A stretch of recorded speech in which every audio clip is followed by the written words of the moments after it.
Welcome to Syncreate, a show where we explore the intersections between creativity, psychology, and spirituality.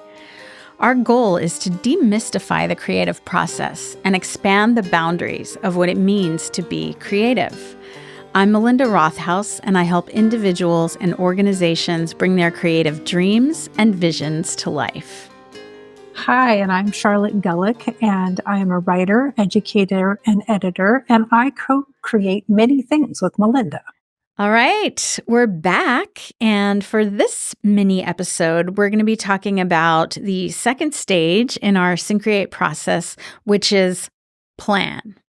And maybe at first glance, that doesn't sound very sexy or exciting. I mean, creativity is all about exploration, as we've talked about in our previous session, but actually it does require planning. So we talk a lot about sort of divergent thinking, which is coming up with new ideas, making connections between seemingly unrelated things. But creativity does also involve convergence, which is where we narrow down ideas and we focus and we get things done. And in order to bring any project to completion, we actually have to be able to do both. And that's why we felt that talking about planning is actually a very important piece of our model. So, Charlotte, tell us a little bit more about what that involves. Well, I just want to acknowledge what you said. It's like, when someone says plan, you're like, I'm not necessarily creatively aroused. Exactly. Wow. But it is so important. And I'm thinking right now of, so I have a book that I'm working on, a collection of essays, and I queried 4 agents, and I had an agent say, I'd like to see the whole book. And with book proposals, you don't necessarily have the whole book together. So basically he said, plan it out, show it to me. And I hadn't gotten that far. And it was so thrilling because while not every piece is written, I got to think about the order in which things appear. This is showing our age, when we were younger, you would make a mixtape for someone you were dating and you had to be mix master, McFly, and get it just right, the highs, the lows. Yeah. And so it brought forth that kind of vibe, like, oh, what is the emotional tenor that I want to strike? Nowadays, it's called a playlist, by the way. Oh, okay. Thank you. Now I can talk to the younger generation. I made you a tape. But I'm just thinking like the planning of it was thrilling because it allowed me to take it more seriously. And also the really cool thing is I did not know this. I have 14 essays planned for this book, and many of them are written, and 4 of them ended with the word enough. Interesting. In the last line. And what do you make of that? I think it's about like seeing that like in this moment, what I have is plenty. But it's so interesting that so many ended with that. So I adjusted because I didn't want it to, but I didn't want them all to end the same. But then it made me wonder if that was the name of the collection. Enough. So or this is enough. This is enough. So I just think I resist planning, or I did a lot more when I was younger, but now I've come to see its incredible value in me taking an idea that I have and that I played with and then bringing it to share to others. I can't do it if I don't plan. Yes, absolutely. And, it makes me think about, well, how we work together to write our book. And so just to break it down a little bit more, like what does planning actually involve? It involves like perhaps making a map like you did in the example you just gave. Like if we're submitting a book proposal or a grant proposal or a proposal to do any sort of project, like we do have to kind of think through, what is the structure? How is this going to work? What's the budget? All these kinds of things. And so we create a map of the process. Maybe it's a visual representation. Maybe it's an outline. However your brain works, there's not one way to go about it. But it also involves all these fun things like deadlines and milestones and saying, okay, if I'm going to write a book and I know it's going to be 200 pages long and I want to get it done in a year, well, how many pages do I need to write each month, each week, each day? And then we can develop a practice around that. I think there's a phrase that people are using quite a bit with neurodivergence, and I think it really applies here is how will your future self thank you? Yes. And so you're planning for that future self to be grateful to you for putting the steps into place.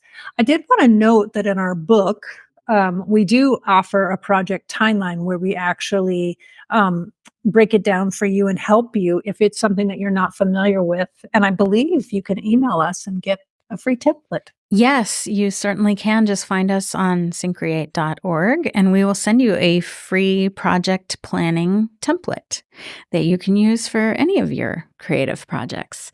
So just to share a little more about how we actually wrote the book, because it was, writing a book is not a quick process by any means.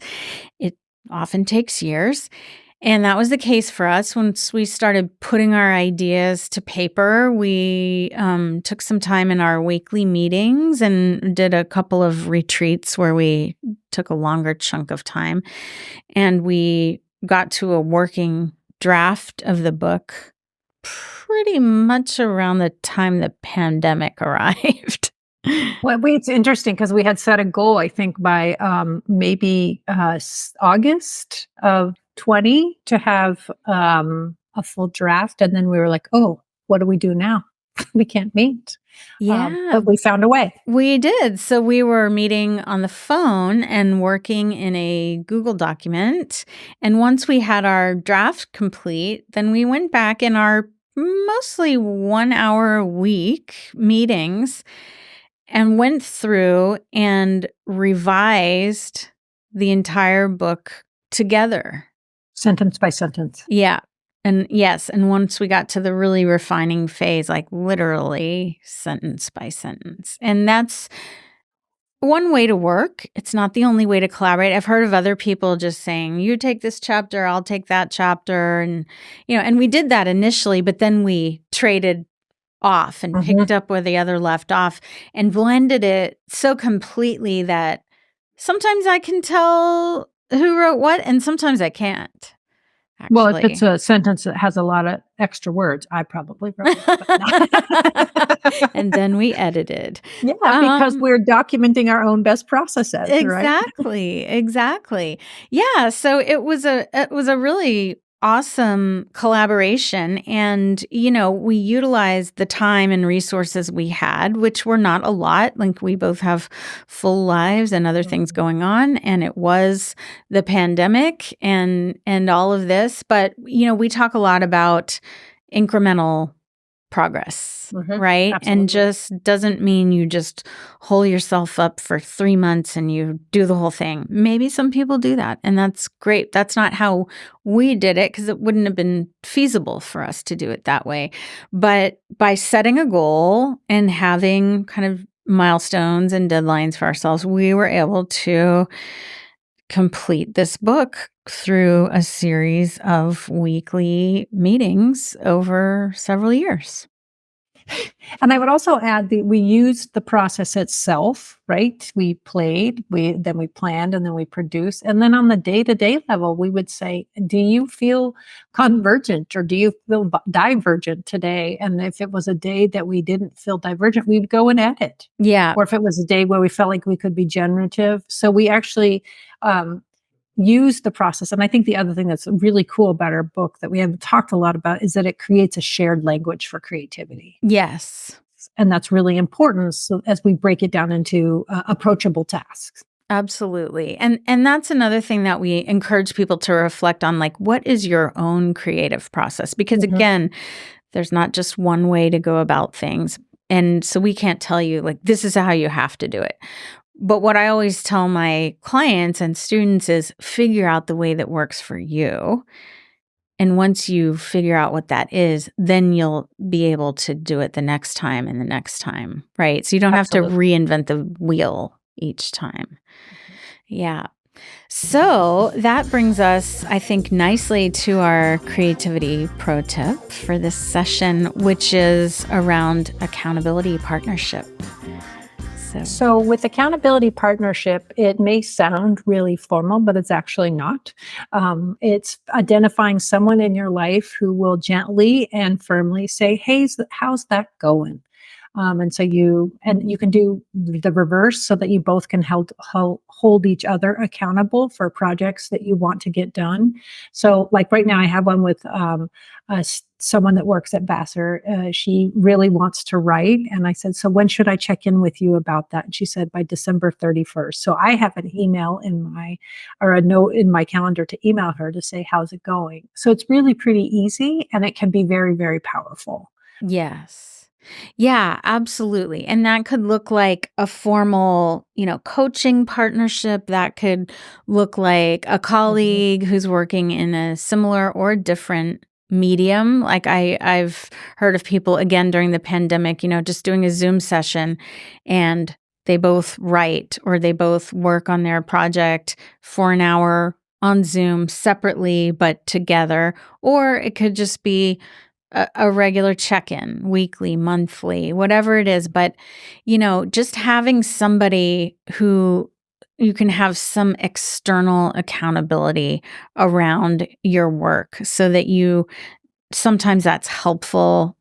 We can be accountable to ourselves, and sometimes that gets a little tricky because life is busy and things get in the way. But if we know we're kind of reporting into someone, that can be really helpful.